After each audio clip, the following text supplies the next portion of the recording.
The starship's starlight bow didn't scream as it broke. It wept. A terrible silent weeping of escaping atmosphere and snapping structural bones. A funeral dirge played on twisted metal. From the viewport of a patrolling deep space salvage tug, the damage was a grotesque scar against the velvet black. And within that scar, cocooned in a flickering emergency pod, Lyra trembled. Her skin, the color of moonlight on amethyst, was streaked with soot and the iridescent blue of her own blood. 4 delicate, almost translucent fingers pressed against the pod's cold glass, not to see out, but to feel a solid boundary between herself and the infinite void that had just swallowed her hope. Her large, luminous eyes, pupils like vertical, slits of obsidian and pools of liquid silver, were wide, not with fear of the death that had just brushed past, but with the shattering humiliation of it all. This wasn't how it was supposed to be. The dress, woven from nebulan silk threads that shifted from blue to violet with her mood, now hung gray and still. The neural translator gem, delicately glued to her temple, pulsed a weak failing amber. She had prepared for poetry, for shared starlight, for the gentle collision of 2 cultures across the cosmic gulf. She had not prepared for his laughter. Not the kind of laughter that comes from joy, but the sharp, derisive crackle over the comms right before his ship, the Gilded Lance, powered its engines and executed a perfect, pitiless turn, leaving her vessel crippled by a navigational surge from his wake. A single viscous tear, shimmering like mercury, traced a path through the grime on her cheek. It wasn't the pain. It was the emptiness. The profound galactic-scale loneliness that followed the collapse of a dream. The pod's life support hummed a lonely monotone song. Outside, the indifferent stars glittered. She was a broken thing, adrift between worlds. Her heart a failed engine sputtering on the dregs of hope. Before we continue, subscribe now so you don't miss more incredible stories like this one. Oh, and tell us in the comments where you are watching this video from. We always read every message. The tug that intercepted Lyra's distress ping was not a vessel of gleaming Federation science or sleek corporate design. It was the Kintsugi, a name its captain had chosen from an old Earth text. It meant to repair with gold, the philosophy that a thing broken and mended could be more beautiful for its scars. The Kintsugi was all scars and mendings, a bulky, practical craft of welded alloy plates and exposed conduit, its hull a patchwork of different colored metals from 100 repairs. It moved through space not with grace, but with a stubborn, dutiful chug, its running lights blinking like the steady, weary eyes of a night shift worker. Inside the cockpit, Captain Elias Vance rubbed a calloused hand over the stubble on his jaw. The soft alarm had pulled him from a half-dream of his daughter's laughter. The holographic scan hovering before him showed the wreckage and the single, fragile life pod. Just one signature, faint, non-Terran. His voice was a gravelly rumble, worn smooth in some places by time and grief. His co-pilot, Beck 7, was a service droid whose chassis was as mismatched as the ship. One optical sensor a dim red, the other a bright blue. Rescue protocol dictates quarantine and alerting the nearest Xenocultural Integration Bureau outpost. Captain Vance, Beck 7 chirped, its voice a synthetic warble. Probability of complication, 67%. Elias didn't answer immediately. He zoomed the scan. The pod design was elegant, organic, clearly of Celestian make. He'd heard of them. A reclusive, aesthetically minded species from the Lyra constellation. The irony of her name. Unknown to him. They were said to value emotional harmony and artistic expression above all. To find one out here broken and alone, he thought of another life, flickering and alone. His wife Clara in the medbay of a starliner, the light fading from her eyes as the medics fought a losing battle against the synaptic plague. He'd been light years away on a haul, his own comms silent. He knew what it was to be adrift in the silence after catastrophe. Screw protocol, Elias muttered, his decision solidifying in his gut. Prepare the medical bay. Full decon, but gentle. And Bex? Yes, Captain. Find the softest blankets we have. The ones from the residential module. The ones with the cartoon dinosaurs. Those exact ones. The world Elias operated in was not the gleaming spire cities of Earth, or the crystalline orbitals of the core systems. This was the fringe, the lawless, beautiful, and brutal expanse between settled space lanes. Here survival was a currency and kindness often a luxury. His world was the hum of recyclers, the smell of old metal and ozone, the constant, Low-grade worry for the little girl, sleeping in the bunk. Room down the corridor. Maya, 8 years old, with her mother's curious eyes and a resilience that both broke and mended his heart daily. The kintsugi was their home, their business, and their life raft all in one. Every credit from salvage jobs went into her education fund. Every spare moment into answering her endless questions about stars and aliens and where Mommy had gone. When the medbay doors hissed open, Lyra was a shivering heap on the examination slab, the dinosaur blanket wrapped tightly around her. The sterile white light of the, kintsugi was a harsh blasphemy, compared to the soft, bioluminescent glow of her homeworld. She flinched as Elias entered, moving with a slow, deliberate calm, his hands held up, palms open. "You're safe," he said, his voice low, the words simple. "My name is Elias. This is my ship." "You're safe here." The translator gem at her temple flickered, processing. Her silver eyes tracked him, full of a wounded animal's distrust. Beck 7 word, extending a scanner. Minor lacerations, atmospheric shock, and severe psychosomatic stress readings. Species-typical nutritional requirements are puzzling. They suggest a diet high in ambient photons and complex mineral salts. Elias nodded, looking at Lyra, not the data. "Can you tell me your name?" Her lips, a shade darker lavender than her skin, parted. A sound emerged, like wind chimes in a gentle breeze. The translator struggled, then produced a word. "Lyra." A pause, then another chime-like phrase. The gem flickered red, then amber, then settled on a strained green. The translated words were flat, devoid of her musical tone. "The date." He said my light was dissonant. He broke the song. The confession was so alien, so utterly vulnerable, that Elias felt a lump form in his throat. This wasn't just a rescue. It was a salvage operation on a shattered soul. He pulled up a stool, keeping his distance. "Well, Lyra," he said, offering a faint, tired smile that didn't quite reach his eyes but was no less genuine for it. "On this ship, we don't much care about dissonance. We're all a little out of tune here. It's how we know we're still playing." Just then, the medbay door whispered open a crack. A small face crowned with a mess of brown hair peeked in, Maya drawn by the unusual activity. Her wide earthborn eyes met Lyra's vast silver ones. For a long second, the two simply stared. Human child and alien woman, one brimming with unguarded curiosity, the other with profound, ancient-seeming sorrow. Lyra's breath hitched. She slowly raised a trembling hand from under the blanket, those 4 slender fingers extending, not in fear but in a gesture of fragile recognition. Maya, without a trace of hesitation, smiled a gap-toothed smile. The first thread of connection, fine as a spider's silk and just as strong, was spun in that silent, sterile room. The first week was a delicate dance of silence and observation. Lyra retreated into herself, a ghost in the corridors of the kintsugi. She spent hours in the observation blister, curled in a seat, her knees to her chest, watching the star drift. Her light quite literally dimmed. Her skin's natural luminescence faded to a dull pewter, and the nebulan silk dress remained a listless gray. She picked at the nutrient pastes Beck synthesized, her body struggling to process the crude matter. Maya, however, was an irresistible force of nature. She brought her drawings to the observation blister, crude crayon depictions of the ship, of Beck's, of a smiling woman with yellow hair, Clara. She would chatter about her lessons on the data slate, about the shapes of clouds on the last planet they'd visited, about why space was so big. She asked no direct questions of Lyra, simply existed brightly in her periphery. One afternoon, Maya was struggling with a puzzle, a physical, 3D constellation map. She huffed in frustration, tears of childish annoyance welling up. Lyra, from her perch, watched. Then, with a movement so fluid it seemed like a slow-motion fall, she slid from her seat and knelt beside the girl. Her long fingers, cool to the touch, gently rearranged the star nodes. She didn't just solve the puzzle, she adjusted it.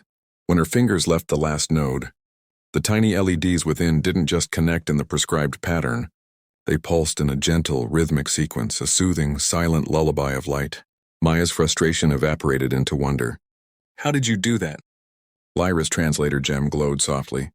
"The stars, they have a song. This was their song for this shape." It was the first crack in her shell. Elias, watching from the doorway, felt a warmth he hadn't known in years. He began to learn her needs. With salvaged parts and a deep dive into obscure xenobotany files, he rigged a frame in an empty storage bay. He tuned broad-spectrum lamps to mimic her home star's frequency and rigged a misting system to aerosolize mineral solutions. The first time Lyra stepped into this makeshift solarium, she froze. Then a tremulous sigh escaped her. Her skin began to drink in the light, a faint, violet shimmer returning to its surface. She looked at Elias, her silver eyes holding a complexity of emotion the translator couldn't name. Gratitude, confusion, a deep resonant ache. Why? Was all the translator managed for her. Elias busied himself with a misaligned lamp. The kintsugi fixes things, he said simply. It's what she does. But the mystery of Lyra's past deepened. At night she would have episodes, not nightmares but silent, waking terrors. She would stand rigid, her eyes seeing not the ship's walls, but some internal vista of horror. Bex's sensors would spike with energy readings, an exotic, low-level tachyonic field emanating from her. From the very gem on her temple, one night Elias found her in the solarium, tracing a pattern in the condensation on the glass. It was not a date, Lyra said suddenly, her voice chimed soft. The translator was getting better, picking up more nuance. It was an audition. For cohesion. My people, we harmonize. With places. With ideas. Sometimes with other species. To create beauty, to reduce the dissonance of the universe. He was a Procyon aristocrat. His family wished to commission a celestial mural for their orbital palace. They wanted a Celestian to attune to their lineage, to find the aesthetic frequency that would glorify them. She turned, her eyes pools of liquid shame. I could not find his song. All I found was emptiness, a hunger that consumes, not creates. When I revealed this, he was enraged. My failure was public. My light was declared flawed. She hugged herself. The damage to my ship was no accident. It was a message, a silencing. Elias felt a cold anger settle in his chest. This was cruelty of a different, more refined order than the rough-and-tumble piracy of the fringe. It was an assassination of spirit. The next clue came from the salvage itself. Elias and Bex, during a careful EVA, retrieved the black box from the starlight bow. Decrypting it revealed the final comms log, the Procyon's voice slick and contemptuous. A dissonant strain. Your reputation is ash. Do not return to the Lyra sector, little songbird. The void is kinder to silence. But buried deeper was a navigational fragment. A course heading not for Procyon space, but spiraling inward toward a set of coordinates in a notorious, unmapped region of the fringe, the graveyard of empires. Why would he go there? Elias mused, the star chart hovering between him and Bex. Analysis suggests concealment, Bex word. The region is littered with derelicts and quantum interference. Perfect for a rendezvous one does not wish to be seen. Lyra, now standing at the cockpit threshold, her form backlit by the soft glow of her solarium, spoke.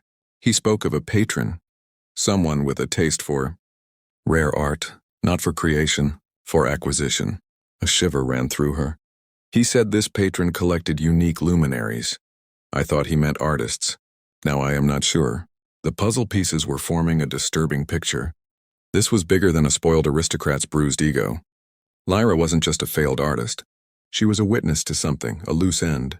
And the mysterious patron in the graveyard of empires suggested her light. Her unique Celestian perception might be a commodity. Elias looked from the haunted alien woman to the open door of his daughter's bunk. Where the soft glow of a nightlight shone, the stakes had just silently, irrevocably been raised. Weeks blended into a strange new normal. Lyra's light grew stronger. She started to help. Her delicate touch could calibrate sensitive instruments to a degree of precision Bex could only envy. She began to weave, using spare optical fibers and recycled thermal cloth, creating tapestries of light and shadow that made the kintsugi's utilitarian corridors feel like passages in a living dream. For Maya, she crafted a mobile of tiny, glowing orbs that pulsed gently with her own calming rhythm, finally banishing the child's occasional night fears. The bond between them all deepened. Elias saw Maya teach Lyra a clumsy clapping game, and Lyra's resulting laughter was the sound of crystal bells, a sound that made his own scarred heart feel strangely light. He found himself sharing stories of Clara with Lyra, something he rarely did even with Maya. In turn, Lyra spoke of the singing spires of her home, of melodies so profound they could shape crystal growth, a fragile, profound understanding, built between the lone human father and the broken alien songbird. It couldn't last. They were en route to a reputable trading post to barter some salvage when the Kintsugi's long-range detectors blared. A ship was approaching on an intercept course fast. Not a patroller, not a fellow tramp freighter. Its signature was cold, professional, and armed. Evasive pattern Delta, Elias barked, hands flying over the controls. The Kintsugi groaned in protest as he threw her into a hard burn. On the rear display, the pursuing ship resolved, a sleek predatory vessel, all angular shadows and no running lights. A bounty hunter's craft. Scan indicates targeting locks. They are hailing, Bex reported, its blue eye flickering rapidly. Elias slapped the comm. This is the independent vessel, Kintsugi. State your intentions. A hologram fizzed to life in the cockpit. Not the Procyon aristocrat. This was a Crothan, its hide like polished basalt. 4 amber eyes blinking in sequence. Its voice was a digital grind. Captain Vance, you harbor property of a client. The Celestian. Disable your drives, prepare for boarding and transfer. Compensation for your inconvenience will be provided. Lyra, who had entered the cockpit, went utterly still, her light flickering in panic. She's not property, Elias growled, his fists clenched. She's a guest. And my ship doesn't deal in sentient cargo. A semantic argument. Your ship's registry is flagged. Your daughter, Maya Vance, is listed as a dependent. It would be tragic for this to become complicated. The cold threat hung in the air, more terrifying than any weapon lock. Elias's blood turned to ice. He looked at Lyra, saw the terror in her eyes, but also a dawning, heartbreaking resolve. She would surrender to protect Maya. Do not comply, Captain, Beck stated, its motivores whirring. Probability of Lyra's survival post-transfer, 22%. Probability of their silence regarding our witness, 4%. Elias knew the droid was right. Bounty hunters in the fringe didn't leave loose ends. This was an extinction-level threat for all of them. With a roar of pure defiance, he cut the comm and slammed the sublight drives to 110%. Bex, plot the most chaotic course you can. Into the nebula ahead! The chase was a brutal, rattling affair. The hunter ship fired warning shots that seared past their hull. Alarms screamed. Maya cried out from her crash couch. Lyra clung to a support beam, her eyes shut, singing a low, frantic note that seemed to make the very air around her shimmer, subtly deflecting a spray of debris. They plunged into the glowing crimson maw of the nebula, sensors dissolving into static soup. Elias flew by instinct, by the feel of the ship in his bones. For an hour, they played a deadly game of hide-and-seek in the cosmic fog. Finally, the hunter's signal faded, likely regrouping. Silence descended, broken only by the Kintsugi's stressed panting and Maya's soft sobs. They were safe for the moment, but they were also trapped off course and hunted. Elias slumped in his chair, exhaustion weighing him down like neutron star matter. Lyra floated to Maya, gathering the girl into her arms. Her song shifted, becoming a soft, wordless lullaby. Maya's tears slowly subsided. It was then, in the eerie glow of the nebula, that the final twist revealed itself. As Lyra comforted Maya, her emotional state peaked, and the gem on her temple flared not with distress, but with a coherent, powerful pulse. On the main viewer, which was displaying raw sensor static, a pattern emerged. Swirls of gas and energy resolved into a distinct, impossible shape, a perfect, massive Celestian glyph for sanctuary, hidden within the nebula's natural chaos. Beck's word in shock. The nebula's particle arrangement. It is not random. It is structured. It is art. Lyra stared, her song cutting off. Her silver eyes reflected the glowing glyph. I see it, she whispered. It is one of ours. A memory vault from the great diaspora. She turned to Elias, awe replacing fear. My people long ago did not just make small art. We seeded nebulae. We wrote histories in star formation. This is a marker, a haven. The revelation was staggering. Lyra's perception wasn't just for creating murals. It was a key. Her species had encoded secrets into the very fabric of space, visible only to those of her kind in specific states of resonant emotion. The Procyon aristocrat hadn't just wanted a mural. He or his patron must have discovered fragments of this truth. They didn't want an artist. They wanted a diviner, a living tool to unlock celestial treasure maps. Lyra's failure was that she had sensed their malignant intent and recoiled. She was not broken. She was a guardian, and they had tried to break her to get to what she protected. Elias looked from the cosmic secret on his view screen to the two beings before him. One, his human daughter, the other an alien who had become family. The path was clear and it was terrifying. They couldn't run forever. They had to turn and fight, but not with weapons the bounty hunter would understand. They had to fight with the one thing Lyra had thought was her weakness, her light. "Lyra," Elias said, his voice steady with new purpose. "Can you read more? Can this haven show us a way?" Lyra placed a hand on the view screen, her fingers tracing the glowing glyph. A new fierce light kindled in her eyes. "I can try. The song here is old, and very, very strong. The hunted had just found the map, and the hunter had no idea what was waiting for him. In the belly of the nebula, time took on a different quality. The constant oppressive fear of pursuit was replaced by the immense, whispering pressure of ancient secrets. The kintsugi floated in a pocket of calm, the crimson and violet gases swirling outside the viewports like living watercolor. Lyra spent her days in a deep, meditative trance in the cockpit, her eyes fixed on the ever-shifting nebula. The gem on her temple glowed with a sustained soft gold. Elias and Maya moved around her with a reverence, usually reserved for a sleeping child. They brought her the photon-rich nutrient gels. They kept the ship quiet. They waited. "What's she doing, Dad?" Maya whispered one time, curled in the co-pilot's chair, her small hand in his. "She's listening, sweetheart," Elias replied, his voice low. "To a song so old and so big the rest of us can only hear static." The process was agonizingly slow and visibly draining. Lyra's regained luminescence would fade after a long session, her body trembling with effort. Sometimes she would cry, not tears of sadness, but of overwhelming connection. The viscous mercury drops floating in the 0G before. Bex dutifully collected them. Elias learned to recognize the signs of her nearing exhaustion. He would float over, place a hand on her shoulder, a solid, warm human anchor in her sea of cosmic data. "That's enough for today," he'd say, his voice brooking no argument. One night, after a particularly grueling session where the nebula outside had pulsed in sync with Lyra's heartbeat for a terrifying minute, she was too weak to return to her solarium. Elias made up a makeshift bed for her in the cockpit itself. Maya brought her the dinosaur blanket. As Elias floated nearby, checking systems, Lyra spoke, her voice chimes faint.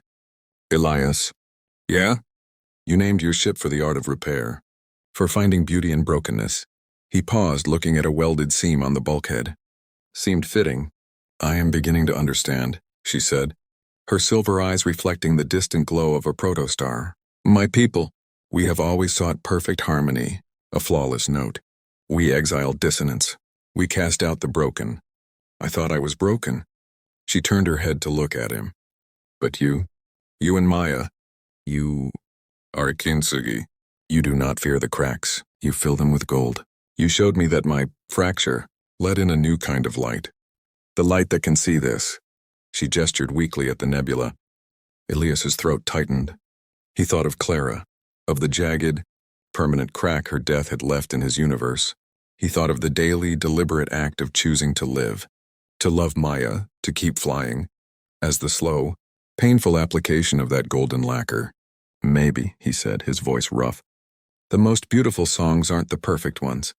Maybe they're the ones that hold all the pain and all the mending inside them." And keep singing anyway. A profound silence settled between them, warmer than any star. The next breakthrough came through Maya. Frustrated with the slow, solemn atmosphere the child had taken to drawing what she saw outside.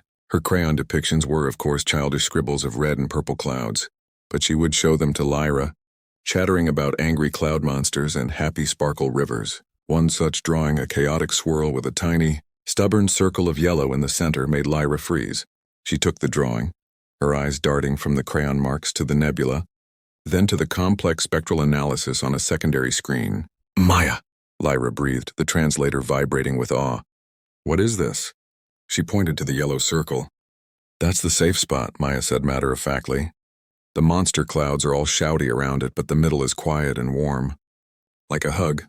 Lyra shot a look at Elias, then back at the data. She is not seeing the particles. She is seeing the emotional resonance, the energy flows. The angry clouds are quantum shear zones. The happy sparkles are photon streams. Her fingers flew over the console, inputting Maya's childish perception as a new interpretive filter. The screen reconfigured. Suddenly, the nebula's structure made terrifying, beautiful sense. It wasn't a static map. It was a dynamic, flowing score, and Maya had intuitively found the coda, the calm eye at the center. "It is not just a haven," Lyra said, her light blazing with sudden, fierce joy. "It is a lens, a celestial instrument. The sanctuary is the focal point. From there, a attuned Celestian voice could recalibrate the harmonic resonance of the entire nebula." Elias's tactical mind saw it instantly. "You could turn this entire cloud into a weapon. Or a shield." "Not a weapon," Lyra corrected, her tone firm, finally embracing her own power. "A reflector, a mirror. To show our hunter his own darkness amplified, to disorient, to frighten, to make him feel the dissonance he creates." The plan formed not as a military tactic, but as a piece of performance art on a stellar scale. They would lure the hunter to the sanctuary. Lyra would use her rediscovered song, focused and amplified by the nebula's ancient lens, to fight back. It was desperate, insane, and utterly perfect. In their final hours of preparation, Elias helped Lyra into a makeshift EVA suit, modified from their stores. As he sealed the last clasp, their faces were close in the airlock's dim light. "You don't have to do this," he said one last time. "We could still run. We'll think of something else." Lyra placed her four-fingered hand over his. Her touch was cool, but the connection was electric with trust. "Elias, you gave me a home when I was a shattered piece. You and Maya are my golden repair. This is my song now. Our song, I will not run. I will sing." In that moment, she was no longer the broken girl from the life pod. She was a queen of light, a composer of cosmic storms, and Elias Vance, the lonely salvage man, knew he would follow her melody into hell itself. They broadcast a faint, distorted distress signal from the kintsugi, laced with traces of Celestian biosignatures. It was bait, and the hunter took it with predatory efficiency. The angular black ship emerged from the nebula's edge like a shark from bloody water, its weapons already charged. "All systems to structural integrity," Elias ordered, his hands steady on the controls. The kintsugi was no warship. Her role was to be the duck in a shooting gallery, to survive long enough to get to the coordinates. "Bex, keep Maya in the reinforced safe room. No matter what." "Affirmative, Captain." "Good luck." The hunter fired. Plasma bolts seared through the nebula gases. Elias jinked and weaved, the kintsugi groaning in protest as a near miss rocked her starboard side. Alarms blared. Conduits on the ceiling spat sparks. "Hold on, Lyra," he yelled. Lyra was suited up, standing braced in the airlock's inner door, her eyes closed, already humming, building the resonance within her. The gem on her suit's helmet blazed. They plunged deeper into the nebula, following the path Maya's drawing and Lyra's interpretation had revealed. It was a gauntlet of violent energy currents and crushing gravitational eddies. The hunter ship, more powerful but less agile, was forced to slow, its sensors scrambling. Finally, they burst into the clear. The sanctuary. It was a breathtaking spherical cavity within the nebula. Miles across, at its center floated a structure that was not built, but a delicate, fractal lattice of crystalline material that glowed with its own soft, internal light. It thrummed with a low foundational tone that vibrated in Elias's bones. This was the heart of the art, the lens. "Now, Lyra, go!" Elias shouted, swinging the kintsugi around to face the entrance they'd just come through. The outer airlock door opened. Lyra, tethered, pushed off into the void. She floated, a small, brave figure against the immense cosmic cathedral. She oriented herself toward the crystalline lattice. The hunter ship tore into the sanctuary, its weapons powering up for a killing shot on the stalled kintsugi. Lyra began to sing. It was not a song with words. It was a pure emission of self. Light erupted from her, not just from her gem, but from her skin, her eyes, her entire being, a beam of coherent emotional energy, a symphony of her sorrow, her healing, her found family, her defiant hope, lanced from her and struck the central crystal. The lattice awoke. It acted as a prism, a focusing array, an amplifier of impossible scale. Lyra's personal song was woven with the nebula's ancient stored melody. The calm eye of the sanctuary erupted. Waves of visible, colored sound rippled outwards. Emerald compassion, sapphire grief, golden resolve, and a piercing righteous silver fury. The waves hit the hunter ship. Its shields, designed for plasma and kinetics, did nothing. The harmonic energy passed through them, like light through glass, and vibrated the very hull, the very mind of the Crothan inside. On the Kintsugi's viewer, Elias saw the predatory ship begin to convulse. Its weapons fired wildly, harmlessly into the nebula walls. Its engines flared and sputtered. The comms channel exploded with a scream not of pain, but of profound psychic agony. The feedback was showing the Crothan, a creature of pure cold acquisition, the absolute emptiness of its purpose, the dissonant shriek of a life without connection, without gold in its cracks. It was a metaphysical assault more devastating than any missile. The black ship spun out of control, its systems overloading. With a final silent flash of its drives, it turned and fled, blundering back into the treacherous nebula, crippled not in body but in spirit. The harmonic storm subsided. The sanctuary returned to its gentle thrum. Lyra's light dimmed. She hung limp on her tether, utterly spent. Elias didn't hesitate. He maneuvered the Kintsugi with a tenderness he usually reserved for docking in a storm, coming alongside her. He suited up in record time and went out himself. Floating into the silent, sacred space, he gathered her unconscious form into his arms. Through her helmet visor, he could see her face was serene, her light faint but steady. She had not broken. She had become a supernova. He brought her inside.